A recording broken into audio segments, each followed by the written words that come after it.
কুমিল্লা জেলা দেবিদ্বার উপজেলা গুনাইঘর গ্রামে বাইতুল আসগর 7 গম্বুজ জামে মসজিদ 2002 সালে নির্মাণ শুরু হয় এবং 2005 সালের 14 জানুয়ারি উদ্বোধন সম্পন্ন হয়।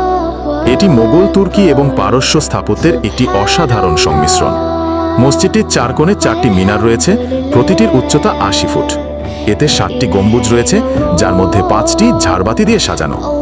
মসজিদটি নির্মাণে প্রায় 35 জন শ্রমিক টানা 2.5 বছর কাজ করেছেন এবং খরচ হয়েছে প্রায় 1 কোটি। স্থপতি ছিলেন শাহিন মালিক। মসজিদটির আয়তন হল দৈর্ঘ্য 48 ফুট এবং প্রস্থ 36 ফুট। এর ভিতরে 100-রও বেশি মুসল্লি নামাজ পড়তে পারেন এবং বারান্দায় এর দ্বিগুণ সংখ্যক মোট 500-রও বেশি মুসল্লি একসাথে নামাজ আদায় করে। বালছো, সিমেন্টের পাশাপাশি চীনামাটির টুকরো এবং গ্লাস মানে 250টি ব্যবহৃত হয়েছে। বাংলা এবং আরবি হরফে শতাধিক ক্যালিগ্রাফি রয়েছে। আরবি অক্ষরে লেখা আছে সূরা আর রহমান, আয়াতুল কুরসি এবং চারকুল ইত্যাদি। মসজিদের বাইরের এবং ভিতরের নকশায় 4 তারার সুন্দর নকশা ব্যবহার করা হয়েছে। রাতের বেলায় মসজিদে লেখা আল্লাহু শব্দটি